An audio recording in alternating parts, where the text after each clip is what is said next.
The Future Digital Organisation, Digital First Thinking for Sustainable Growth. In this episode, Jim Barker, the Chief Revenue Officer at Cooperative Computing, maps what the future digital organisation will look like and why every business is already on that path. You'll learn how digital people may support employees, why hyperautomation and hyperpersonalization matter, and how data-driven decisions create profitable growth. I'm your co-host Anthony Pearl, and whether you're just starting your digital journey or looking to accelerate your existing efforts, it's time to get enabled digitally. Jim, let's have a little bit of a discussion about the future, because if we're going to map out a digital organization, and I think you're basically saying that any organization that wants to survive into the future is going to have to be a digital organization to some extent. So the question is, what does that look like? What are the pieces of the puzzle that a digital organization will need to have? And how soon into the future are we talking about? Because I don't think it's that far away. Yeah. Well, everyone's trying. Right now, everyone's trying to become a digital organization. They may not publicly be going out to everybody in the world saying, hey, we're trying to become a digital organization, but every one of them is spending money on digital, which means they're trying to become a digital organization. No one's saying, nope, you can do it. You don't need to do it anymore with computers or anything digital. We're all going to do it by hand and paper. No one's saying that anymore. So because that's not the case, they're already trying to become. They're not usually as conscious about it. So if you think about really what drives business, most people just think in the terms of, cash velocity, customers growth. They're thinking of the typical things. They're not as much thinking about how do you build a system and process and culture that can operate. When I think about the future digital organization, I think every employee of an organization should have a digital person that works for them. And at that moment, it's like, hey, if I had a digital person that worked for me in any organization, it's like, now that's a leap. I don't think we're that far away from the digital organization where everyone's using digital people. I think we're a long way away from people saying, hey, I'm literally going to hire Jim in and give him a digital person when he comes in to help him perform what we need him to do.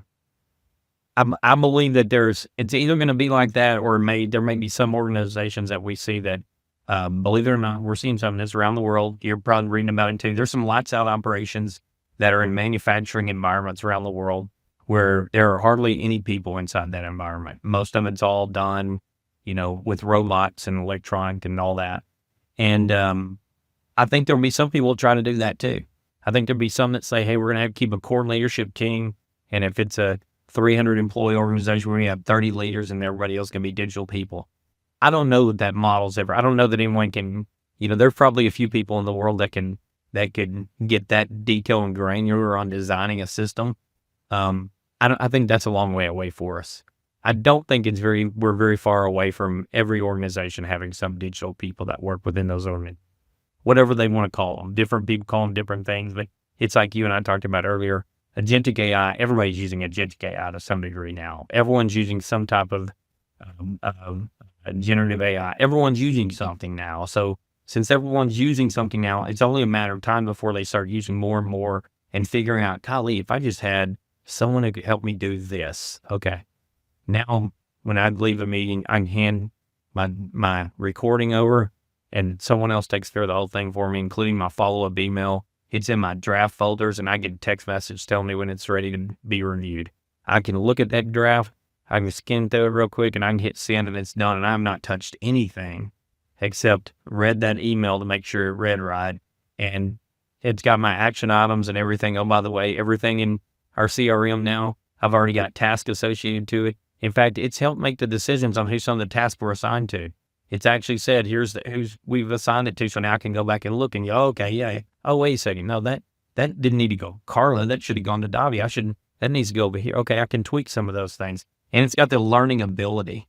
I believe the future organization will operate that way. I believe the future organization will be where people think digital first. They think, how can I get this done without me having to physically put my fingers on a keyboard? And as we think more and more like that, I think we'll start becoming more innovative and creative at a faster, really rapid pace. We've seen it happen already. We see it already with generative AI. As soon as ChatGPT came out, everybody in the world now has adopted AI. I mean, most people have adopted AI now and are using it for something. Look, AI was around for 20 something years before then that I was using it. So I know it's been around for decades, but and for 20 something years before I was using it. So I know it's available. Now I wasn't using ChatGPT because ChatGPT wasn't around, but conversational AI in different areas of the business, it was already there. So I think that we're a heck of a lot closer right now, Anthony, than we've ever been. And I think we're really close to having digital organizations where people come into it and they think digital first. I think a lot of these concepts of new businesses coming out right now, a lot of them are thinking digital first. They're thinking, man, these people will wander around with phones in their pockets. They're carrying them everywhere my phone goes more places than my wife does with me. So it's like, it's happening for all of us. We know this is happening. So if that's happening, we're using it for different things. It helps me not have to leave the office when I have a busy day like today. I'm ordering lunch. It helps me with communicating, all of those types of things. So to answer your short question with a long-winded answer, I think we're a lot closer to it than we'd realize. We start unpacking that. I know you've kind of looked at mapping out this whole digital enablement journey for people, and where it ends or gets to, I suppose not really ending, but where it's getting to is this whole kind of digital organization. And I know there's 4 different areas that you've mapped out there. Do you want to walk us through each of those 4 different ones? I mean, I suppose you start with hyperautomation, I think is the way to start, isn't it? Yeah. Yeah. If you think about what we define, it's a great question. What we define digital enablement and this digital enablement journey as is organizations that are looking at understanding and implementing hyperautomation throughout their business, understanding and implementing hyperpersonalization throughout their business, and understanding and implementing data-driven decisions throughout their business. When an organization does those 3 things, they're going to grow. They're going to outperform their competitors. If you think about what that means, personalization is so important these days, and we know it as consumers. We know it. I'm going to get fed the information that anything I jump on my phone, it's going to know what I'm going to be buying. It's not going to offer me things that it's going to offer my daughters I've got 3 daughters in their 20s. It's not going to offer me those things. It's just not, unless it's close to their birthday, and it's probably going to notify me that it's close to their birthday and I ought to be thinking about these things. But if you think about it, that's personalization. So we have to personalize the environments. What's happened, we've seen happening in the market over the last 15 years, especially since I'll call it 2009, is this whole when social came along and everyone started having a reason to be online, the game changed. There's a whole thesis that Google put out called Zero Moment of Truth that talks about it. The game changed. Well, that changed for marketing. That changed for brand to consumer a lot. And it's continued to shift. Man, the brands have gotten really, really good at personalization. I mean, like really good with me. I know things that I should be doing before I should be doing them. Like the example I used in my daughter's birthdays. It's going to remind me of things because it has more data than ever. And oh, by the way, those things are hyper personalized. Man, it saves me. When I miss a birthday, it's not a wonderful thing for me. I've got a wife and 3 daughters. Those are important days I need to keep up with. So those things save me. That's hyper personalization. When it automates a notification to let me know, okay, now it's keeping me out of trouble. It's like really proactively keeping me out of trouble. And that automation happens throughout businesses every day. It's where we really apply attention, we can usually automate. And then ultimately the data-driven decisions, it's usually the third one's usually the biggest one. And I'll come back to what you talked about, the fourth, which is really about growing. But the data-driven decisions is normally the biggest hurdle for most organizations. What we've realized is most people they get the concept of hyper-personalization, they get the concept of hyper-automation. They just don't have their data in a place where they can make good data-driven decisions and implement those things. And that's where the Digital Data Hub comes in and where we come in and help deploy that to get to a place that they can make really good data-driven decisions that really overall, what you and I both know it means, it helps them be more agile. They're more intelligent about their business. The organizations usually are more profitable, and they're definitely growing and usually outperforming their competitors in those environments. Walk me through a couple of examples, perhaps, Jim, of what this actually plays out for in an organization that you've been working with. How does it actually look? What are they actually doing? What has changed? Yeah, the orchestration of work has changed a lot, and I'll say I'll take a manufacturing organization that's in decent growth mode. They that without going into details of what they manufacture, it's in the automotive space, and they're in decent growth mode. The effort that we saw when we got in there was a lot of people doing work, and I won't even say a lot of work. It was work. It was work around work. There was just a lot. It's just like, I mean, it was everything except sneaker net. I mean, everything except saving stuff to floppy disk and running down the hall. It was like, oh my gosh, these people have, a different account set up with everything. So the thing that had helped that organization do it, but when we went in, we did a digital maturity experience to identify where they were, where they're trying to go. They had a new CEO that came in, very common for us. We have new leadership comes in and says, hey, we've got these big ambitions of going somewhere, and they're on the journey to get there. Not going as fast as they want to, but they're getting there. But a lot of it had to do with the fact that when we went through and identified, and we do this process, and we go through their methods and procedures, we do red, yellow, green. So we're saying green, green, yellow, green, red. In other words, this is a poor process right here. This is not a best practice. And then we tell them in advance, we're going to identify, are you okay with us identifying? And when we do that, we do green, yellow, on here. So we're going to call it out. Are you okay? Absolutely. We're okay with it. With this organization, I would say that the one I'm referencing, they had significantly more red than we'd probably seen. And it was a little bit like, overwhelming. To some people, it might be like, oh man, we're going to be at this client forever. And to others, it was like, I don't know, this is a really tough one. What I can tell you was their shift of their thinking probably took about 6 months. And when they shifted and their organization started thinking different, now leadership had to do with a lot of this. So we helped with organizational change. We helped with communication through their talent team out to the workforce and all that. And their CEOs are remarkable communicator, just did a fabulous job. But I will tell you, when we went through that process with them, their whole organization thinks completely different. They challenge their own thinking to a large degree. They come up with things that literally about 2 or 3 weeks ago, we were on with one of them, and they had brought something to us, and we literally, the functional consultant now that we're sitting on the call, looked at him, he looked at me, and we said, that's a pretty darn good idea. We think we should probably go with that one. It's normally they're coming to us saying, hey, what are the thoughts you guys have? And we're like, no, we think you got something there. And so it changed how they thought. It changed the organization's thinking. It almost in that environment. Now, this organization had 2 more CEOs over the last 4.5 years. So they were on their 3rd one. And I think it gave them a lot of hope. It gave them a lot of hope that change was really coming. I think what happens in a lot of environments is there's a lot of people out there, especially in some of the areas of warehouse and organizations, that people just don't feel super appreciated, and they don't think they're ever going to get out of it. And when you can bring in a little bit of hope and start showing them little nuggets of ways that you can do things differently, it's amazing how it tends to spark and become contagious within the organization, where people are proactively thinking more creatively. They're more abundant. They're happier coming to work.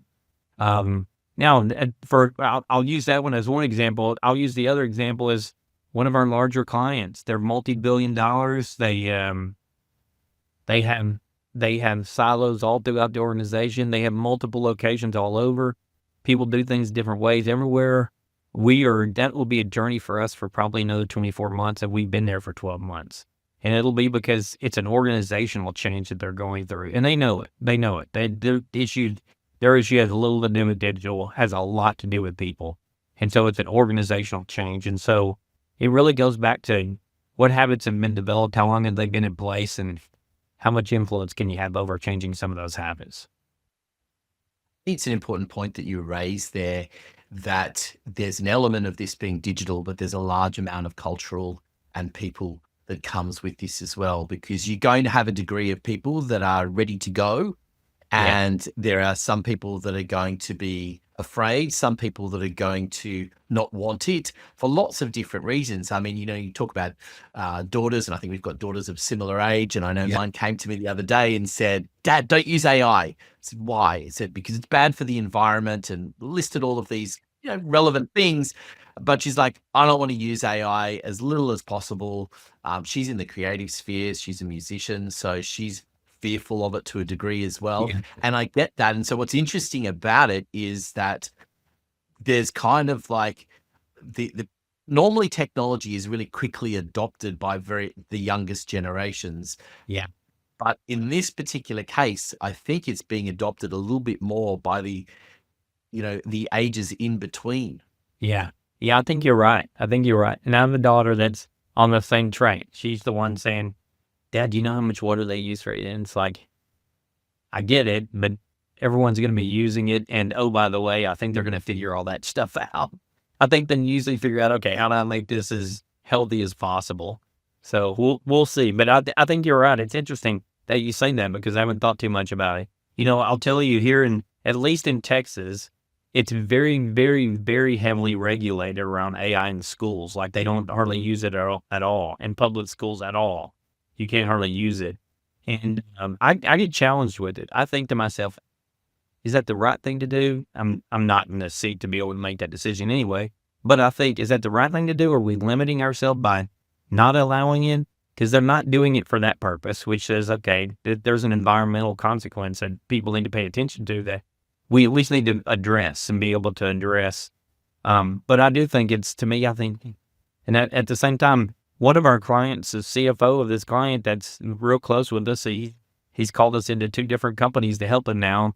He's got an 8-year-old child that he pulled out of the school district and put him in an AI school.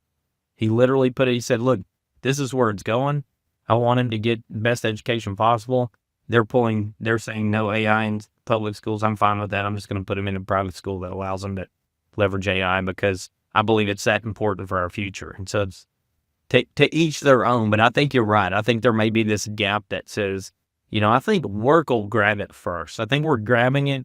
I think the work environment will grab it first because we're all oversaturated with tasks that we've got to get done. And it's like, man, if I could just carve out somebody just to take care of my email, for gosh sakes, that'd be great. Anthony would have to wait for me for a week to respond to him. That'd be great.